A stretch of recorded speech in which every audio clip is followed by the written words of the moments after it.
Now, the debate over whether Australia should become a republic re-emerged in dramatic fashion this week after it was announced that Treasurer Joe Hockey would lead a new push for constitutional change. Mr Hockey will co-chair a bipartisan parliamentary group to revive the debate, a move that has divided opinions among his coalition colleagues. The news raises the question as to what Australians now think about the idea of becoming a republic 16 years on from the failed referendum. One of the strongest voices against the idea back in 1999 was Professor David Flint.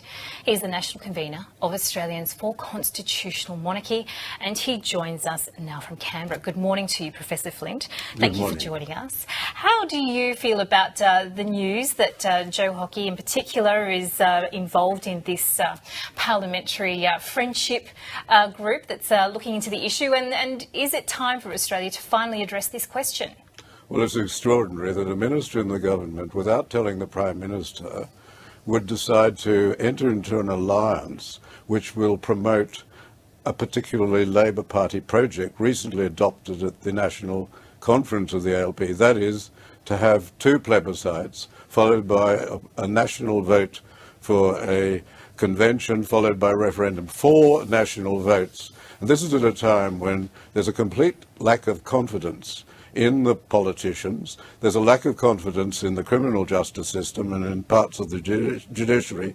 The only part of the government, the only part of the constitution which seems to be working well is the Crown, and a group of politicians have decided that they will attack the Crown merely to get rid of it. And if we look at the last model, the model was to increase the power of the political class. It is all extraordinary, particularly as we're entering into such a period of crisis, economic crisis. The Federation is in a complete mess.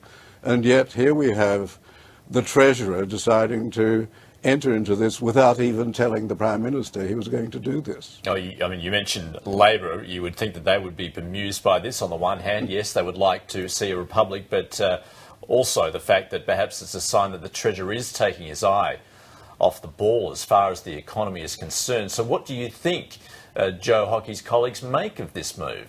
Well, I think that they would think this extraordinary, that he would do this without even telling the Prime Minister he was going to do it, because we're already a republic. Republic is a very vague term. We're a crown republic.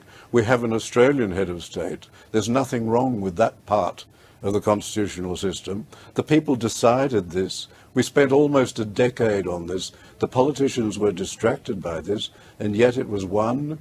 It was rather defeated. It was defeated nationally in every state, and 72% of electorates. And since then, polling indicates that there's less support today, and worse for the Republicans.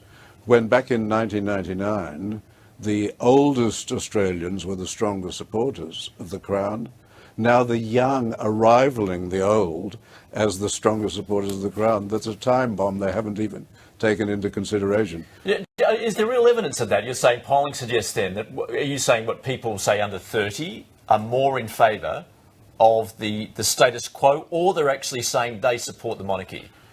What I'm saying is when you divide the nation into age groups, the polling for about 4 years has been indicating that the youngest are rivaling the oldest as supporters of the Crown. And that also came out in your Compass survey, but it's certainly come out in the polling. Now, I know that Peter Fitzsimons is entirely free to do as he wishes in promoting the Republic and promoting flag change. He did produce a survey, but the survey was based on a question which was extraordinary because it was so loaded. It was a question, do you want to replace the British monarch with an Australian head of state? Well, we've got an Australian head of state. Every government holds out the Governor-General as the Australian head of state. He or she is received overseas as the Australian head of state. We've got an Australian as head of state. We've got a republic, a crown republic. The crown part of the constitution is one of the few arms of the constitutional system which is working very well and inexpensive, costs hardly anything.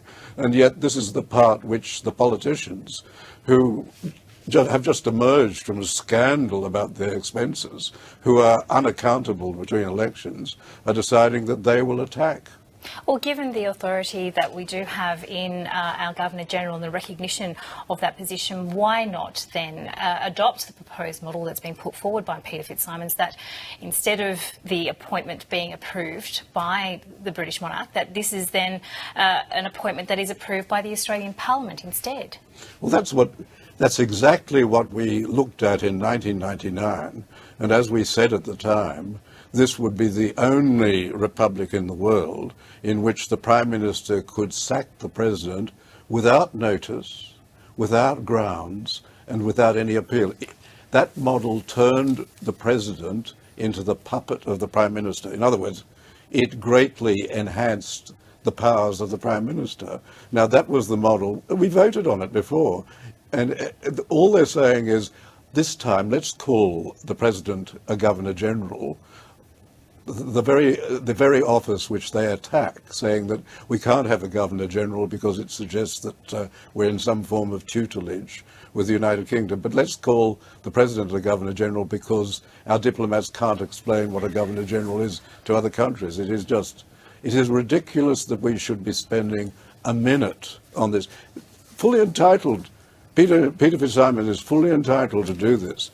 But for the treasure of the country, as we approach an international economic crisis, as our exports are going down, as the government has inherited this enormous debt, which they've been able to tail back a bit, but with the way the Senate is constructed, they can't get their reforms through. This is all extraordinary to have our treasurer, who's the principal person who should be dealing with these economic problems, spending 1 minute on this folly is extraordinary.